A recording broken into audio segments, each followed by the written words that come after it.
Assalamualaikum warahmatullahi wabarakatuh.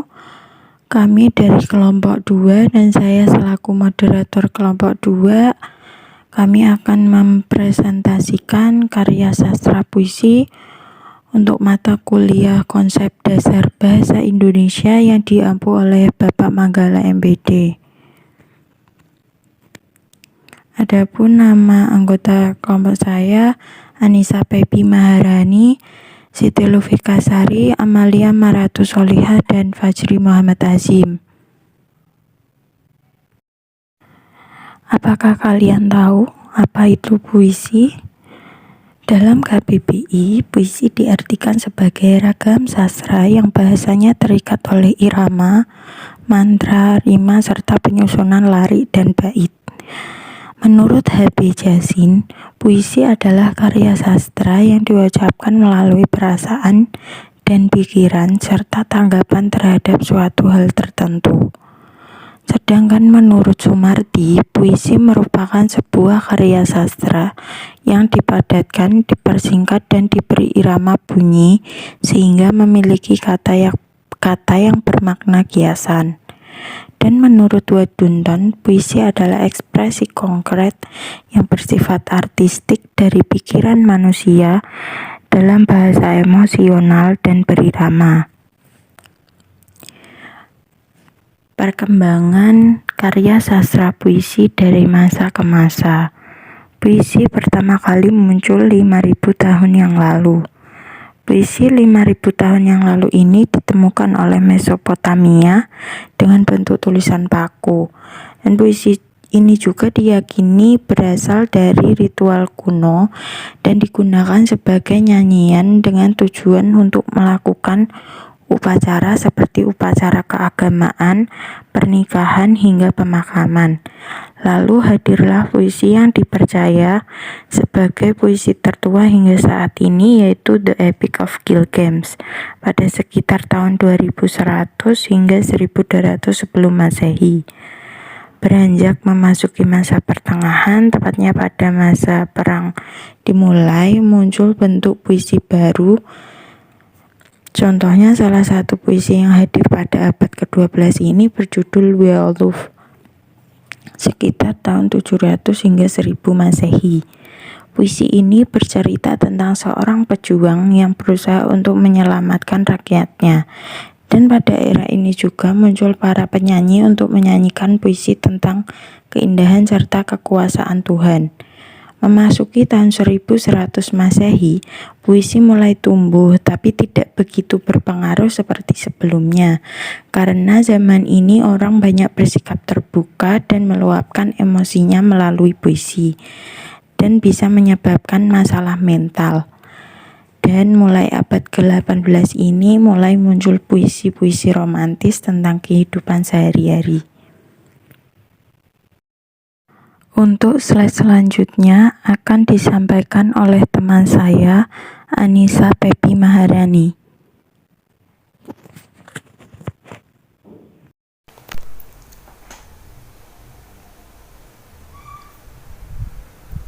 Perkembangan puisi di Indonesia dari angkatan Balai Pustaka hingga puisi zaman sekarang. 1. Balai Pustaka. Pada angkatan ini, puisi masih berupa mantra, pantun, syair yang merupakan puisi terikat. 2. Pujangga Baru tahun 1933 sampai 1945. Pada angkatan Pujangga Baru, diciptakan puisi baru yang melepas ikatan puisi-puisi lama, dan dalam periode ini terdapat beberapa julukan untuk penyair Indonesia.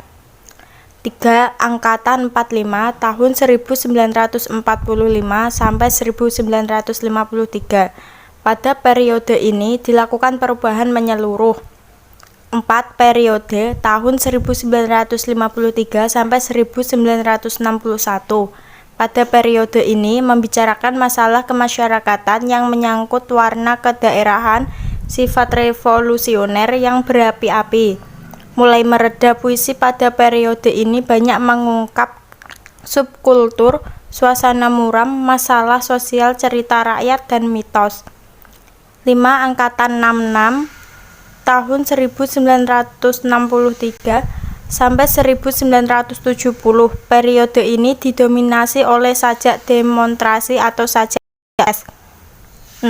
Puisi kontemporer tahun 1970 sampai sekarang. Pada puisi kontemporer bertema protes, humanisme, religius, perjuangan, dan kritis sosial. Selanjutnya yaitu puisi anak.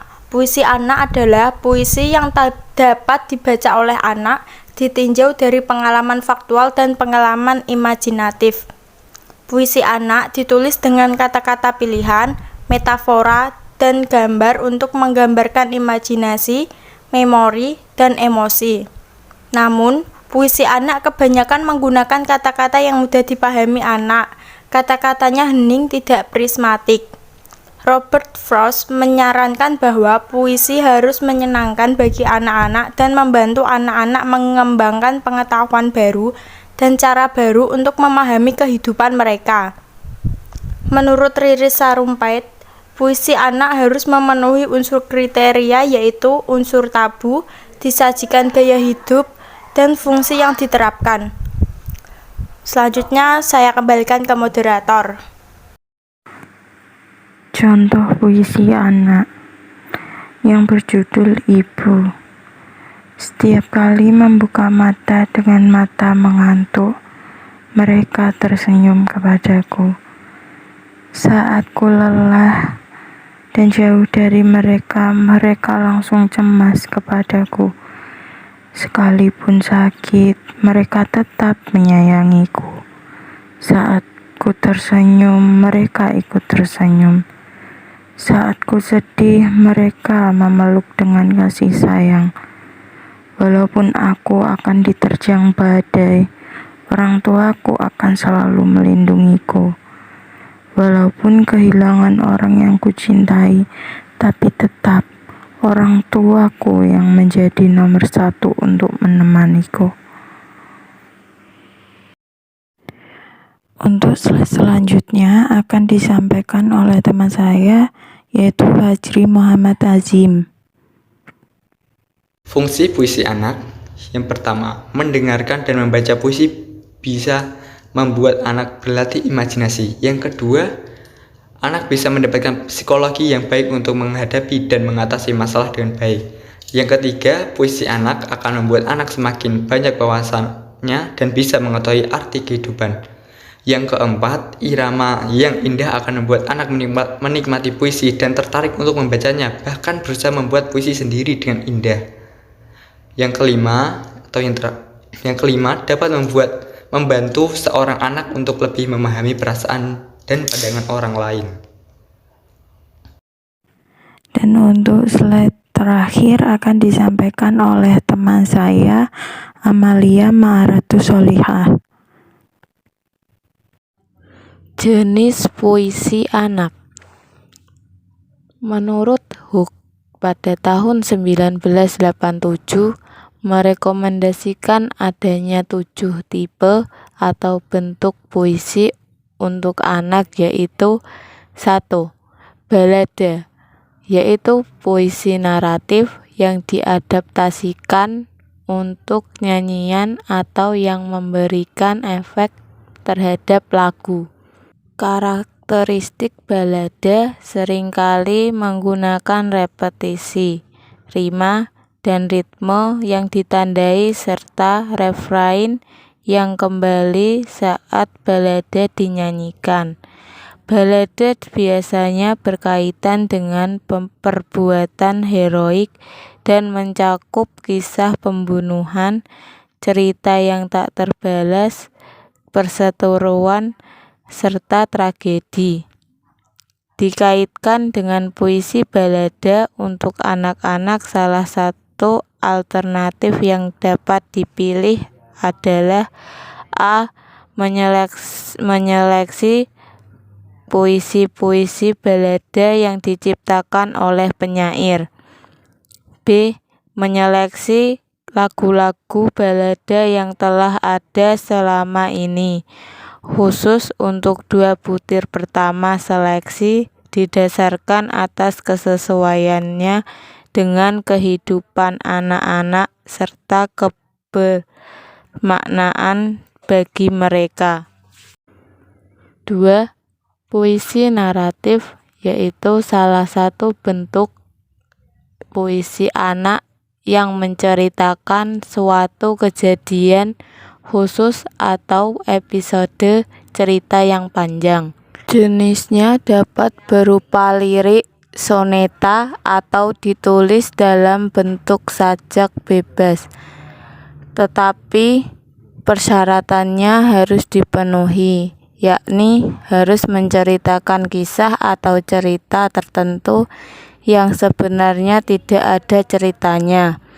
Di Amerika Serikat, puisi naratif klasik yang digemari oleh anak-anak adalah kisah Santa Claus atau Sinterklaas.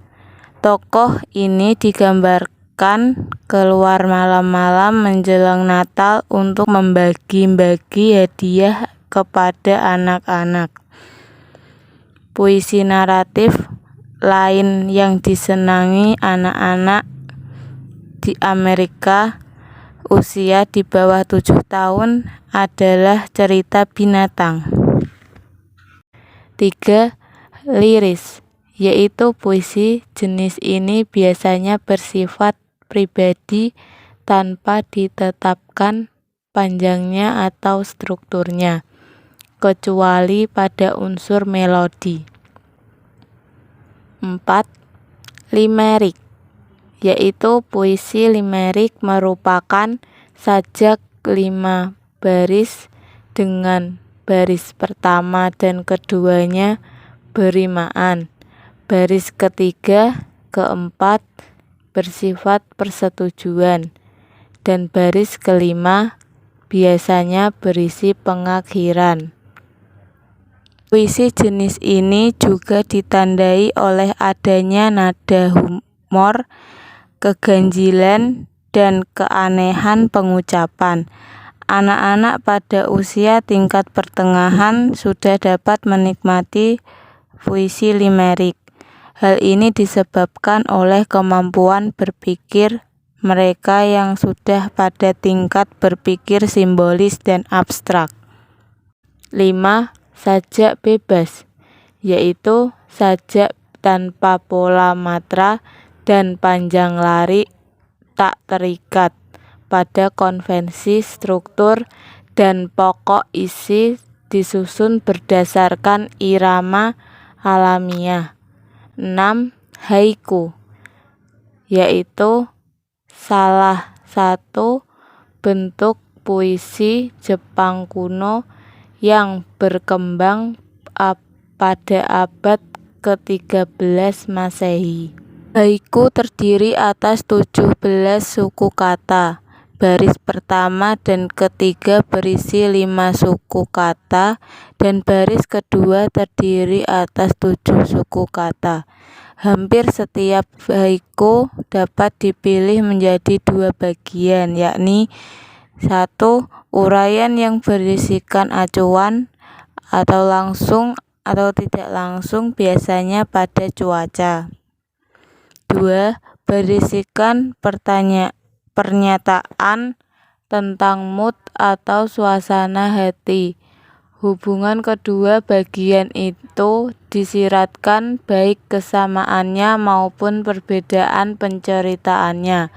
Untuk sasaran anak-anak SD, kita bentuk haiku tampaknya belum dikembangkan menjadi bahan apresiasi sastra atau bahan pertimbangan pembinaan keterampilan menulis kreatif. 7. Puisi konkret, yaitu puisi yang memiliki kekuatan pada bentuk grafiknya.